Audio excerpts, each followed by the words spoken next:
Erik Blocker with Full-Mont MMA, joined once again by UFC welterweight Neil Magny. Neil, how are you?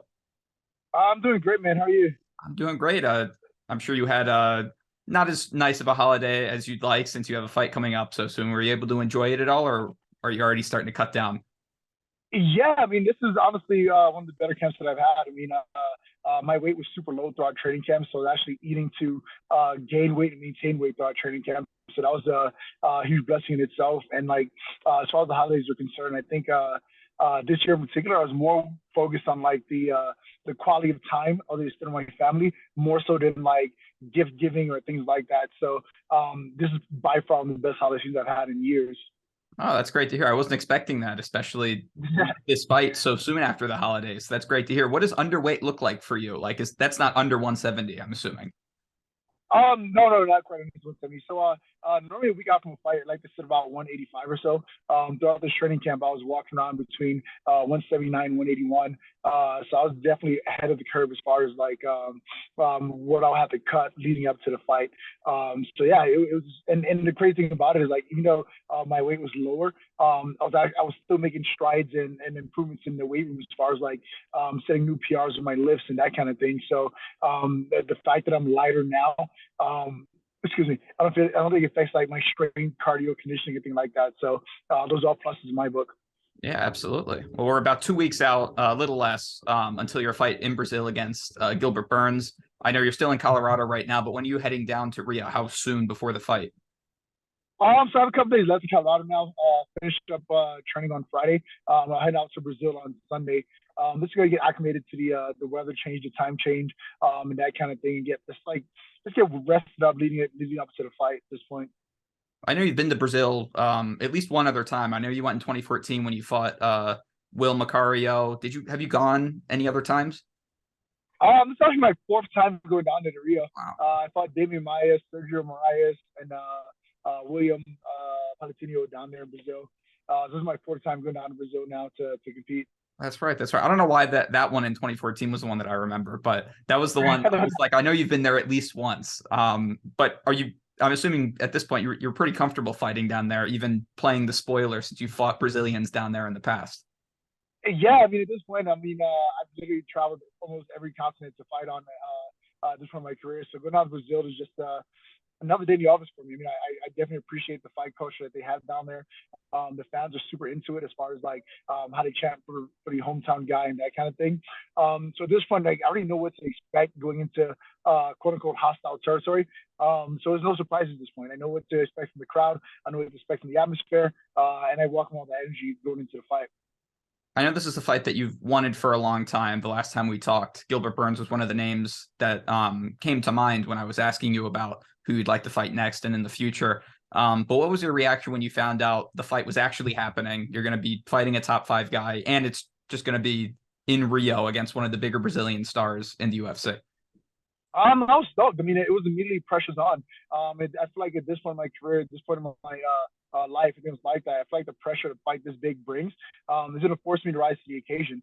I know I fell short in the past with some big opportunities, but I feel like where I'm at now, physically, mentally, and how everything's lining up, probably one of the best versions of myself that I've been in a while. So to go out there and just kind of put it on online against a guy like Gilbert, I feel like all the stars are lining for me to go out there and have a great night. We haven't seen him out there in the octagon since his fight against Khamzat Chimaev, another name that you were very adamant about wanting to fight.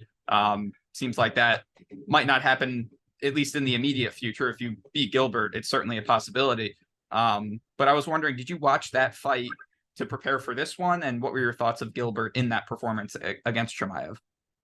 The biggest thing that came out is like there's no quitting Gilbert. Like that man had plenty of opportunities to kind of break in that fight, kind of quit, and literally to the last bell, he fought tooth and nail for a victory, and took Hamzat to a very close decision, loss or whatever. So in my opinion, I feel like that fight elevated his stock for sure.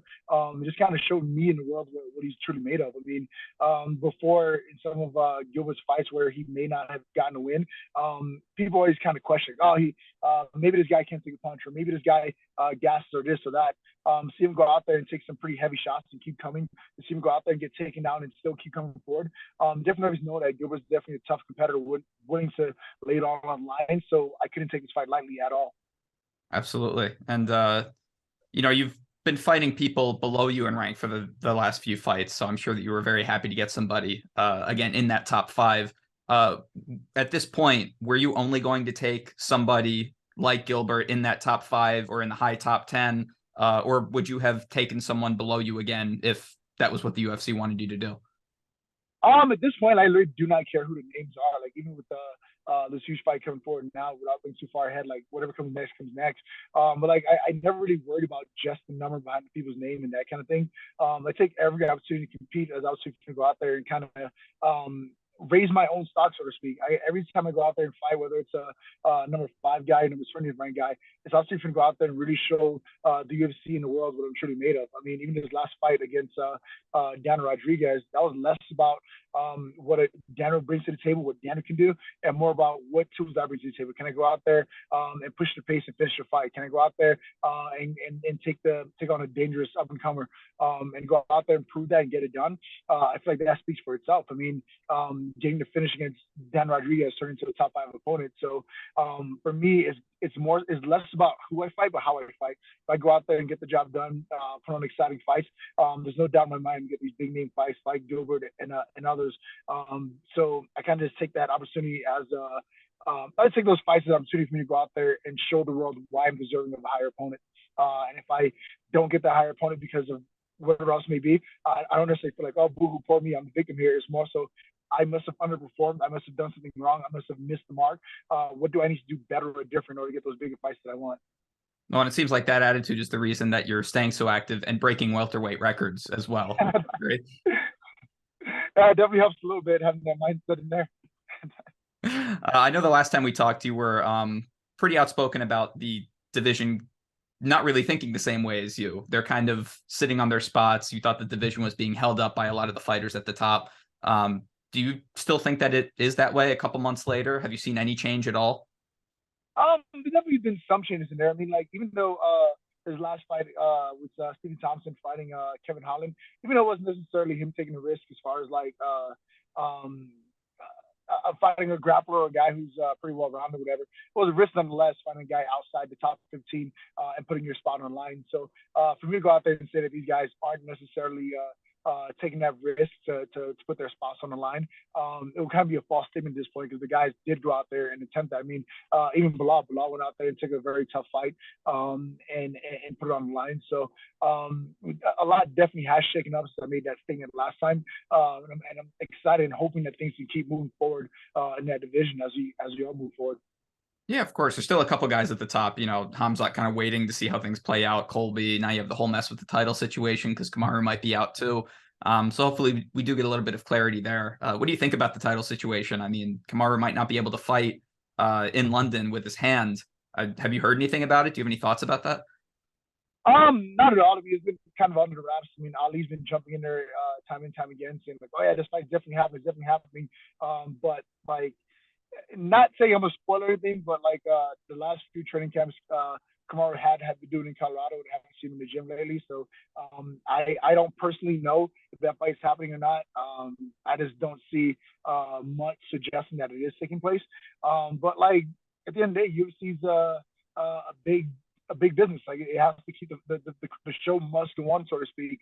So I can never see other guys like even the Masvidal getting thrown in there just because of the history between him and Leon and that kind of thing, and that being a good opportunity for Leon to kind of like get a check under his belt for as far as like defending the title and that kind of thing. It kind of like blood roof of the arena. I mean, I guarantee a fight between Leon Edwards and Jorge Masvidal sells out the arena in London, and big things come forward after that. Yeah, absolutely. And I mean, if you beat Gilbert, I mean, you're right up in the title mix as well. Do you allow yourself? I'm knocking on the door. I'm right back in the gym, staying in shape, just in case. And I've seen crazier things happen. I mean, this past week, I mean, Sean Strickland is stepping up, fighting a main event this week on a week's notice because Kelvin Gaston got staff on his face. So I'm definitely one of those guys that kind of keeps my eyes on the division and see how things are playing out. Where if our series presents itself and it makes sense, I'm 100% knocking on the door, like, hey, give me the opportunity to go out there and make it happen. Do you even allow yourself to think that far forward, that like with the opportunities that you will get if you beat Gilbert Burns, or are you just focused on Gilbert right now? But it is kind of fun to think about, right? Yeah, I mean, definitely is kind of fun to think about. And at the end of the day, dreaming big is what keeps you excited, what keeps you motivated to go in there. Like if I know Gilbert's the biggest challenger for him right now, and I'm not looking past him at all. I'm 100% focused on him. But like having those dreams, having those foresights, having that desire to take this thing all the way is what keeps you going. So I'd be a liar if I said I didn't think about like, oh man, after this fight, this comes next kind of thing. But even with that thought playing in the back of your mind, it's like, how do you compartmentalize and focus on the task at hand, which is Gilbert Burns, and go out there and get the job done against him first. And that's kind of where I'm at now. Like I know I have a huge opportunity ahead of me. I know I have a very tough opponent ahead of me, and I'm 100% focused on him. But that doesn't mean I can't be excited for what comes next. Yeah, of course. And Gilbert, known for his grappling, known for his power a little bit as well in recent fights. What do you think that fight is going to look like between you two? It's gonna be a brawl. I mean, I can guarantee I'm gonna be fighting for to defend things as much as possible, bringing him back there, just kind of forcing him to kind of back up and cover up, make him hesitant to shoot and even want to go to the ground with me. I'm just preparing myself for an absolute war. I mean, especially watching his last fight, there was some wrestling in there, there was some striking in there. He dropped Hamzat. There was all types of stuff that took place in that fight. So at this point, I'm literally expecting anything and everything to happen. I mean, a little bit of grappling, a little bit of wrestling, a little bit of striking, like literally just going out there, expecting an all-out war against Gilbert. I was a little bit surprised at the odds on this fight for someone that's been as successful in the division as you are and who has been as active as you are in comparison to Gilbert, who hasn't been super active. You're a pretty sizable underdog. Did that surprise you? Do you care? Do you like that? Honestly, I do not care. If anything, I think it like kind of adds fuel to the fire, so to speak. I mean, there's been and when I think of like the kind of fight I want to bring, I mean, the last time I was like, I think I was like this big of an underdog was when I fought Kelvin Gastelum on 2 weeks' notice, and I was going down to quote unquote his home territory as well. And I remember seeing the odds on it was Fox Sports One back then. I remember seeing the odds there where it was like it was an 85% likelihood I was going to lose that fight, and like even like a 3 to 4%, like yeah, kind of 50-50, and like 11%. So like, all right, Neil might have a chance in there. And I went out there and literally gave it all that I had, and put on the exciting fight of the night, and then came with the victory. So with this fight against Gilbert Burns, I mean, I expect nothing less. I know the weight that's on my shoulders going into this fight. I know what comes with a victory in this fight. And I welcome all that. I welcome all those challenges, all those difficulties. And I truly think that that's going to bring out the best version of me to go out there and get the job done. Of course, of course. Well, I wish you the best of luck, Neil. Before I let you go here, I did want to ask you about something a little bit different.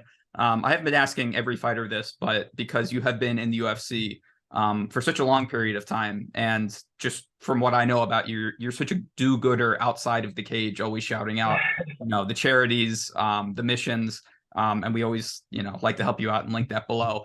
But there was some not so great news that came out last week with the altercation between Dana White and his wife in the nightclub.